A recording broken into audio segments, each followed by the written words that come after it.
എൻ്റെ പേര് ഐലിൻ. ഞാൻ കോട്ടയത്തു നിന്നാണ് വരുന്നത്. 2024 സെപ്റ്റംബർ 12 ആയിരുന്നു ഞാൻ കൃപാസനത്തിൽ വന്ന് ഉടമ്പടി എടുത്തത്. അപ്പോൾ ഒക്ടോബറിൽ ഞാൻ ജർമ്മനിക്ക് പോകാനിരിക്കുമായിരുന്നു. അതിന് മുന്നേ ആയിട്ട് വന്ന് ഉടമ്പടി എടുക്കുമായിരുന്നു. ഈ ഓഗസ്റ്റിൽ ഞാൻ വെക്കേഷന് നാട്ടിൽ വന്നിട്ടുണ്ടായിരുന്നു. അപ്പോൾ ഞാനൊരു 6ാം ക്ലാസ്സിൽ പഠിക്കുമ്പോൾ മുതൽ എനിക്ക് ചെവിയിൽ പതിവായിട്ട് ഇയർ വാക്സ് വന്ന് അടിഞ്ഞിട്ട് കേൾക്കാൻ ബുദ്ധിമുട്ടുണ്ടായിരുന്നു.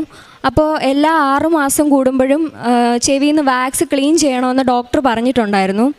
അപ്പോൾ പതിവായിട്ട് എപ്പോഴും ഇങ്ങനെ വാക്സ് ക്ലീൻ ചെയ്തുകൊണ്ടിരിക്കുമായിരുന്നു. അപ്പോൾ ക്ലീൻ ചെയ്യുമ്പോൾ ഓക്കെ ആവും, പിന്നെയും പെട്ടെന്ന് തന്നെ പഴയ പോലെ കേൾക്കാൻ മേലാതെ പോലെ വരുമായിരുന്നു. അപ്പോൾ കൂട്ടുകാരൊക്കെ എന്നെ ഭയങ്കരമായിട്ട് കളിയാക്കുമായിരുന്നു, നിനക്ക് ചെവി കേൾക്കത്തില്ല എന്നൊക്കെ പറഞ്ഞ് കളിയാക്കുമായിരുന്നു. ഞാനൊരു 3 വർഷം മുന്നേ കോളേജിൽ പഠിക്കുമ്പോഴേക്കും വാക്സ് ക്ലീൻ ചെയ്തപ്പോഴേക്കും എനിക്ക് വലിയ വ്യത്യാസം തോന്നിയില്ല. കേൾവി തുറന്നതായിട്ടൊന്നും എനിക്ക് വ്യത്യാസം തോന്നിയില്ലായിരുന്നു. അതുപോലെ തന്നെ ഞാൻ കഴിഞ്ഞ വർഷം ജർമ്മനിക്ക് പോകുന്നതിന് മുന്നേ ആയിട്ട് വാക്സ് ക്ലീൻ ചെയ്തപ്പോഴും എനിക്ക് ഒരു വ്യത്യാസവും തോന്നിയില്ല. എനിക്ക് കേൾവി കുറവായിട്ടുള്ള പോലെ തന്നെ തോന്നി. അപ്പോൾ ഈ വർഷം വെക്കേഷന് വന്നപ്പോഴേക്കും ഞാൻ വീണ്ടും ഇതുപോലെ വാക്സ് ക്ലീൻ ചെയ്തു. ENT ഡോക്ടറിനെ കണ്ടു, വാക്സ് ക്ലീൻ ചെയ്തു. അപ്പം ഞാൻ ഇതുപോലെ ഡോക്ടറിനോട് പറഞ്ഞു എനിക്ക് വ്യത്യാസമൊന്നും തോന്നുന്നില്ല. അപ്പോൾ ഡോക്ടർ പറഞ്ഞു എന്നാൽ നമുക്ക് കേൾവി പരിശോധിക്കാമെന്ന് പറഞ്ഞു. എനിക്കൊരു 3 കൊല്ലം മുന്നേ തന്നെ സംശയം ഉണ്ടായിരുന്നു കേൾവി കുറവാണോ എന്ന്. ഞാൻ വീട്ടിലെല്ലാവരോടും പറഞ്ഞിട്ടുണ്ടായിരുന്നു. അപ്പോൾ ഞങ്ങൾ കേൾവി പരിശോധിച്ച് കഴിഞ്ഞപ്പോഴേക്കും വലത് ചെവിക്ക് 25% മുതൽ 30% വരെ കേൾവി കുറവാണെന്ന് കണ്ടെത്തി. അപ്പോൾ എൻ്റെ ഈ പ്രായത്തിലുള്ള ഒരാൾക്ക് ഇത്രയും കേൾവി കുറവ് വരുന്നത് ഒരു അസ്വാഭാവികമായിട്ടുള്ള കാരണമായതുകൊണ്ട് MRI എടുക്കണമെന്ന് പറഞ്ഞു. അങ്ങനെ ഞങ്ങൾ ഓഗസ്റ്റ് 15 ബ്രെയിനിൻ്റെ MRI എടുത്തു.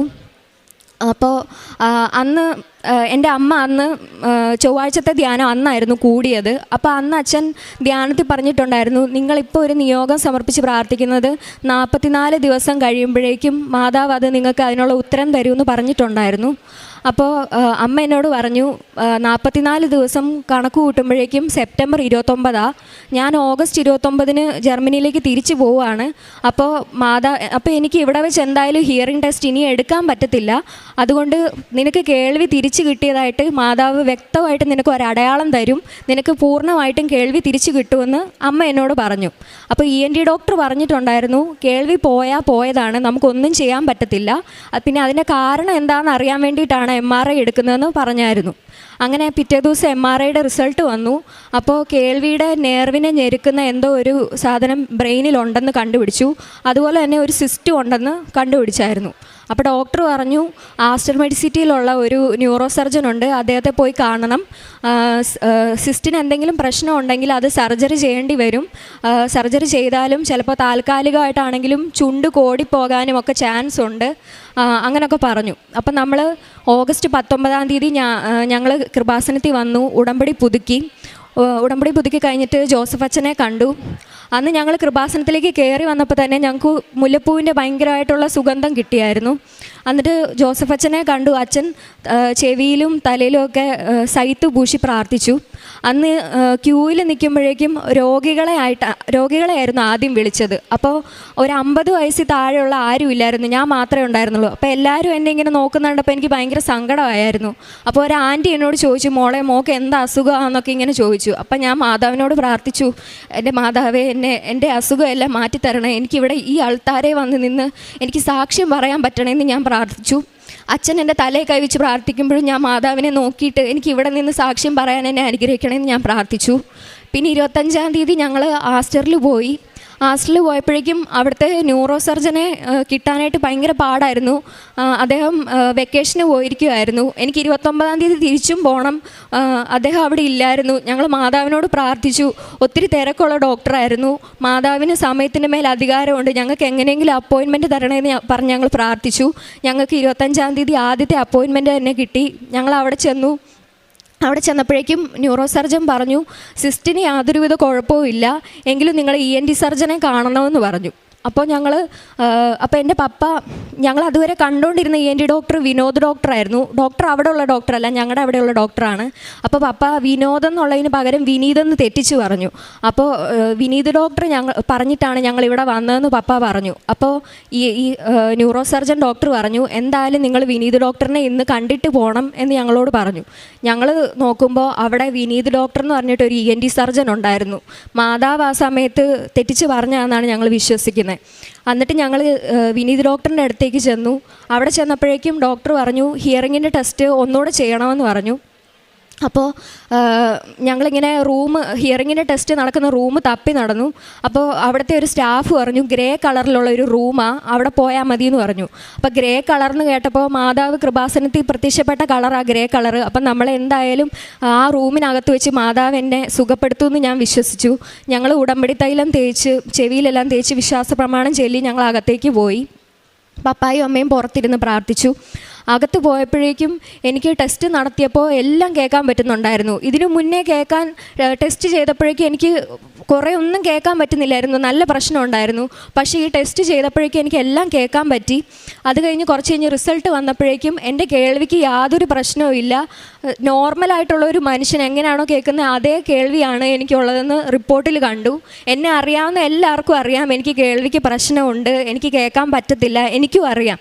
എനിക്ക് ഉറപ്പാണ് എൻ്റെ മാതാവ് എനിക്ക് തിരിച്ച് കിട്ടത്തില്ല എന്ന് പറഞ്ഞ്, ഒരിക്കലും കേൾവി തിരിച്ചു കൊണ്ടുവരാൻ പറ്റത്തില്ല എന്ന് പറഞ്ഞ് എൻ്റെ കേൾവി ശക്തി മാതാവ് എനിക്ക് തിരിച്ചു തന്നാണെന്ന് ഞാൻ ഉറപ്പായിട്ടും വിശ്വസിക്കുന്നു.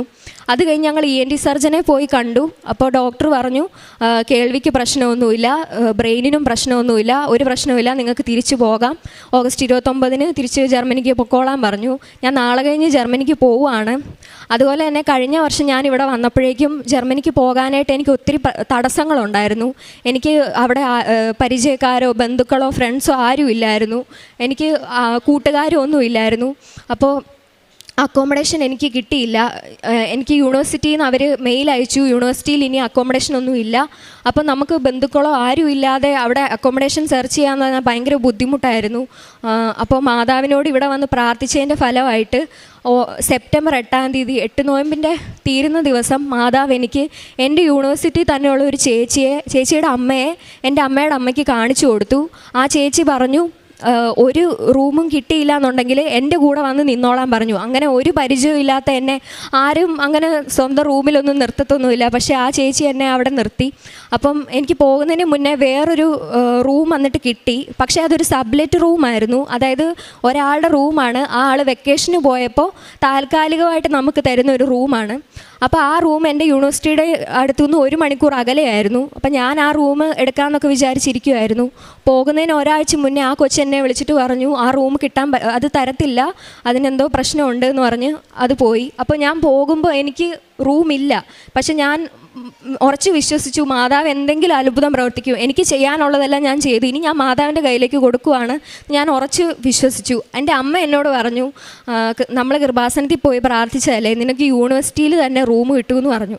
അപ്പം ഞാൻ അമ്മയോട് പറഞ്ഞു അമ്മ നമുക്കത് എങ്ങനെ കിട്ടാനാണ്, അവർ നമുക്ക് മെയിൽ അയച്ചതല്ലേ, ഇനി അവിടെ റൂമില്ല, അവിടെ ഫുള്ളാന്ന് അയച്ചതല്ലേ എന്ന് പറഞ്ഞു. പക്ഷെ അമ്മ പറഞ്ഞു എനിക്ക് ഉറപ്പാണ് നിനക്ക് കിട്ടുമെന്ന് പറഞ്ഞു. അത് കഴിഞ്ഞ് ഞാൻ ജർമ്മനി ചെന്നു. 2 ദിവസം കഴിഞ്ഞപ്പോൾ ഞാൻ യൂണിവേഴ്സിറ്റി പോയി. ഹൗസിംഗ് ഡിപ്പാർട്ട്മെൻറ്റിൻ്റെ മുന്നിൽ നേരിട്ട് പോയി ചോദിക്കാമെന്ന് വിചാരിച്ചു. അവിടെ ചെന്നപ്പോൾ ഞാൻ ഉടമ്പടി ധ്യാനം ബസ് സ്റ്റോപ്പിലിരുന്ന് കൂടിയിട്ട് ഞാൻ ആ ഹൗസിംഗ് ഡിപ്പാർട്ട്മെൻറ്റിനകത്ത് പോയി ഉപ്പിട്ടു. എന്നിട്ട് വിശ്വാസ പ്രമാണം ചൊല്ലി പ്രാർത്ഥിച്ചു. എന്നിട്ട് ഞാൻ റൂമിൻ്റെ കാര്യം ചോദിച്ചപ്പോഴേക്കും അവർ പറഞ്ഞു റൂമില്ല എന്ന് പറഞ്ഞു. പക്ഷേ 2 ദിവസം കഴിഞ്ഞപ്പോഴേക്കും എനിക്ക് അവിടുന്ന് മെയിൽ വന്നു റൂമുണ്ടെന്ന് പറഞ്ഞ്. അതൊരു അത്ഭുതമായിരുന്നു, കാരണം അവരാർക്കും അങ്ങനെ കൊടുക്കത്തില്ല. ഒത്തിരി കുട്ടികൾ അങ്ങനെ പോയി ചോദിക്കുന്നതായിരുന്നു, പക്ഷെ ആർക്കും കൊടുക്കത്തില്ല എന്ന് എല്ലാവരും പറഞ്ഞു. അങ്ങനെ എനിക്ക് മാതാവ് ഒരുപാട് അനുഗ്രഹങ്ങൾ ചെയ്തു തന്നു. അമ്മയ്ക്കും ഈശോയ്ക്കും ഒരുപാട് നന്ദി പറയുന്നു. എന്നെ ഈ പ്രത്യക്ഷീകരണത്തിൻ്റെ സാക്ഷിയാക്കി മാറ്റിയതിന് അമ്മയോട് ഞാൻ ഒത്തിരി നന്ദി പറയുന്നു. പ്രേക്ഷിത പ്രവർത്തനങ്ങളായിട്ട് ഞാൻ ജർമ്മനിയിൽ പഠിക്കുമായിരുന്നു. അപ്പോൾ അവിടെ നമുക്ക് യൂണിവേഴ്സിറ്റിയിൽ ഫുഡ് വയ്ക്കാൻ പറ്റുന്നൊരു റൂമുണ്ട്.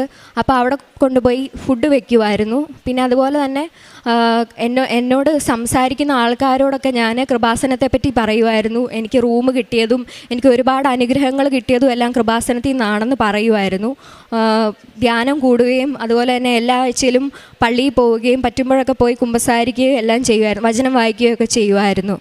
പത്രം ജർമ്മനി ഇവിടുന്ന് പോയതുകൊണ്ട് അവിടെ വിതരണം ചെയ്യാനായിട്ട് പറ്റുന്നില്ലായിരുന്നു. പക്ഷേ ഇവിടെ വന്നപ്പോഴേക്കും എല്ലാം മടി കൂടാതെ ഞാൻ പത്രം കൊടുക്കുമായിരുന്നു. ആദ്യമൊക്കെ എനിക്ക് പത്രം കൊടുക്കാൻ ഭയങ്കര മടിയായിരുന്നു. പിന്നീട് അത് കഴിഞ്ഞപ്പോഴേക്കും ഒരു മടിയും കൂടാതെ പത്രം കൊടുക്കാൻ പറ്റി.